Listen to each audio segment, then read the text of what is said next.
Eddie and I are out here today. We're gonna seed this field. We've rented a hay buster no-till drill, and right here you clean out your bin from whatever's in there. If you open up your seed box up here, you've got all your rates, and as you can see, well, get the sun out of it. We're gonna do Sudan sorghum right there. You see it? And you look up at the top at your wheel space, and you will move it. Now I'll show you that in just a second. We're doing 14 pounds an acre, so our setting is gonna be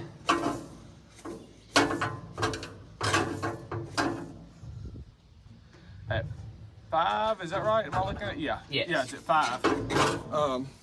He's cleaning that out right here, as you can see.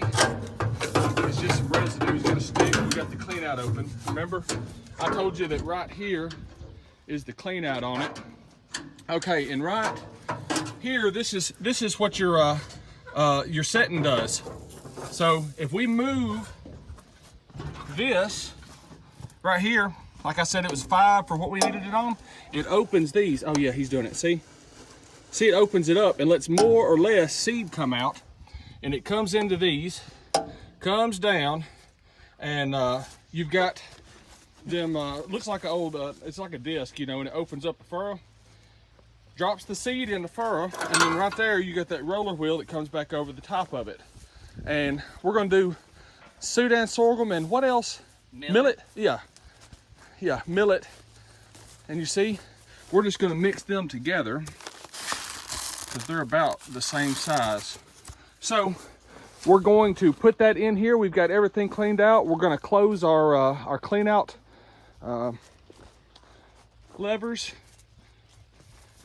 The guy said that he was doing soybeans one day, and he said he started dumping them in, they's all going on the ground. That hurt my heart. Funny.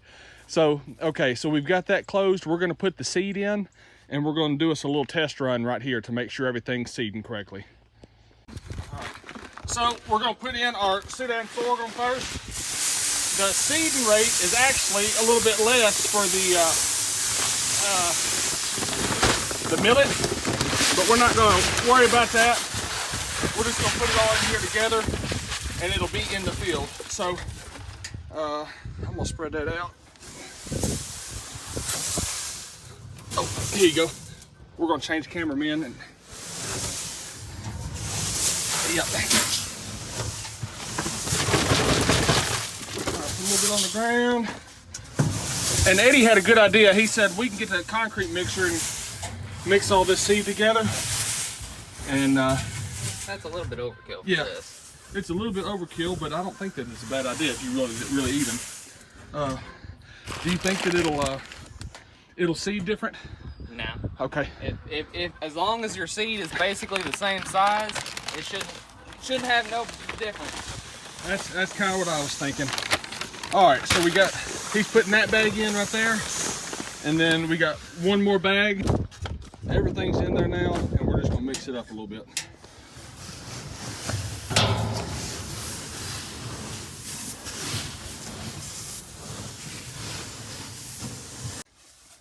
The two different bins, they'll drop seed at the same time. Right.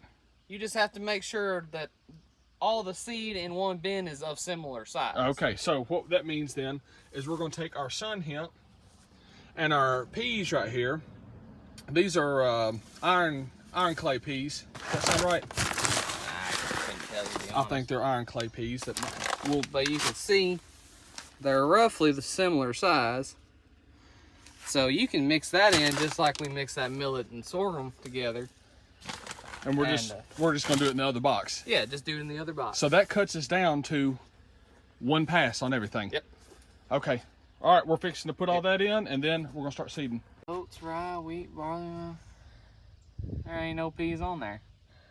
No, there's not. I'd say soybean is about the same size, wouldn't you? About as close as you're gonna get. And that says its smallest one is 17 pounds an acre. We need to see what the rate is. And the rate would, your setting would be 6 if you want 17 an acre. All right, we're gonna turn the camera off and check what our seed rate is because it's on my phone. So the peas are 12 pounds an acre and the Sunn Hemp is 4 pounds an acre. So that means that we're gonna go with the pea seeding rate.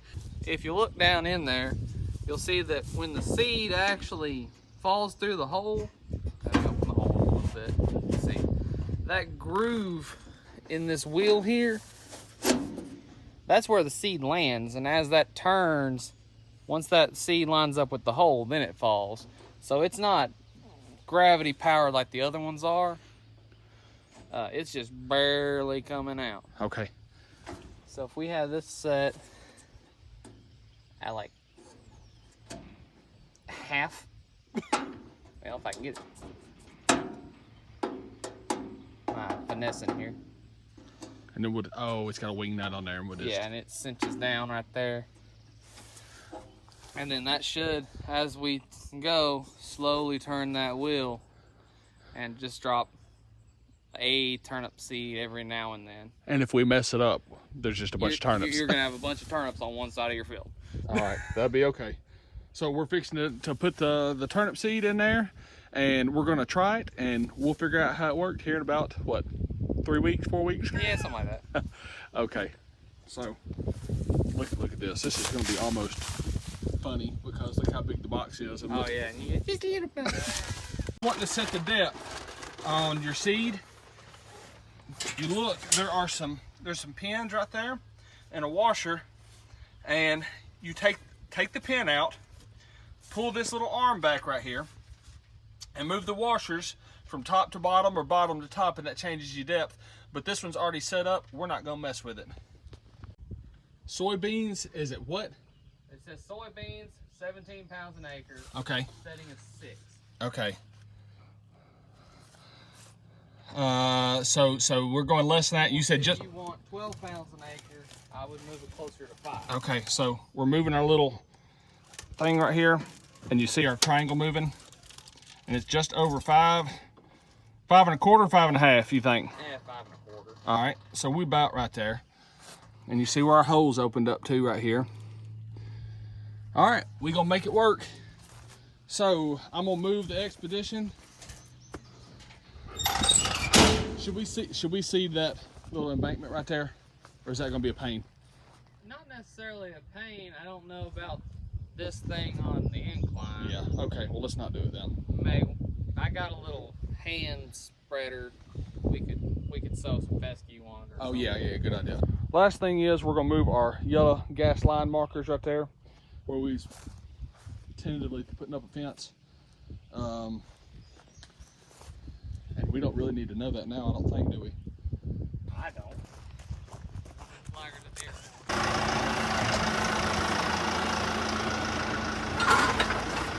All right, he just hit the hydraulics. It's down.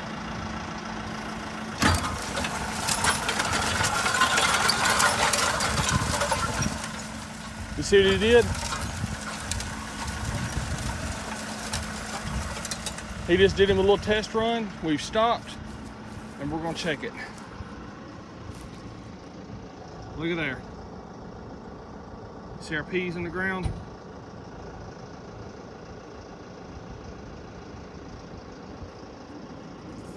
It probably hasn't done. You gotta, there's pea there, pea there. All right, what do you think on depth? As far as depth, once I get further out where the grass has kept the ground a little more moist, I'm gonna be able to dig a lot more. Okay, I'm just gonna walk behind you for a second. Go for it. Yeah, he's right. Look at it right here. Yeah, you can see where the ground's been moist. It really dug into it. Yeah. And you don't want it too wet because it'll clog up them discs. That's what we've been waiting on to do this for a couple days. He's fixing to get in and... a magic moisture point. Yeah, that's right. He said it's a magic moisture point. He's gonna get in and I'm gonna come behind him and check on it. See what them wheels is doing. It's dropping the seed in and it's running over them right there where the ground's wet, and it's able to make more contact.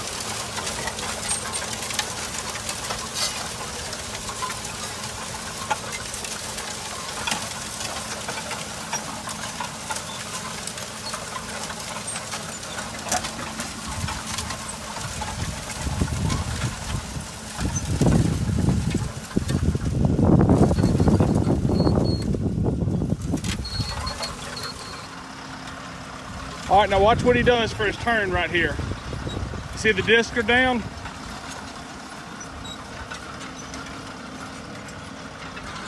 All right, there you go. He pulled them up.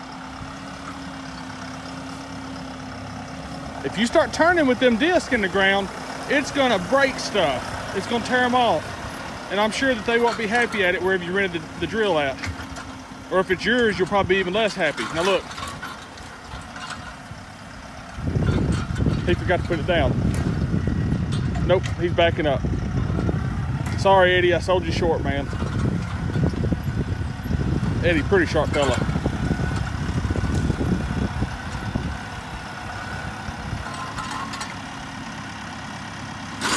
Okay, so there he put the disc back down, making his second pass. We're almost at half, and we're gonna check our box and see if we did our settings right. Maybe. Yeah. Oh yeah. Oh yeah, we got plenty. All right, it's gonna bounce, but Yeah. why not? I guess it does. Does it bounce and fill itself back in across? A little bit, depending on how rough your field is. Okay.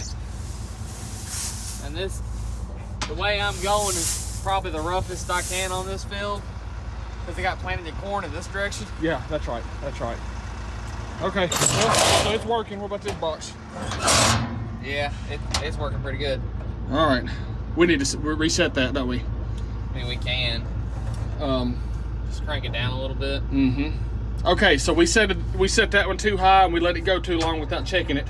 I didn't think it'd do it that fast. Did you?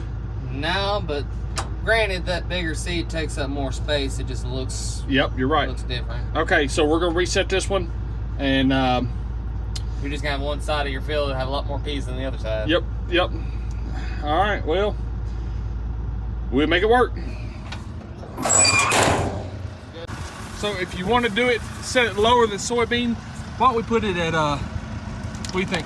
Maybe one, since just because you're gonna have more of the millet and sorghum. So put it on one, and it'll really stretch it out. What do you think? As long as that hole's big enough for an actual pea to get out of it, is the big thing. Okay. And I don't think it is. No, it's not. Nah, it's gonna have to be on. It's gonna have to be at least 2. Okay. And you know what I'll do? I'll be very dumb and walk in front of it and look at it. I'll drive real slow so Okay, I don't run okay. over you too hard.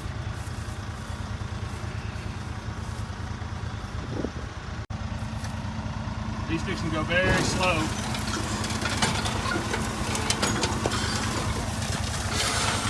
If you look really close right there, they're coming out. Oh, we got that readjusted way after we should have done it, but we've now got a turnip patch right here, and this is gonna be our baby turnip patch. We're done seeding everything, and we're gonna go up here and unhook our drill from the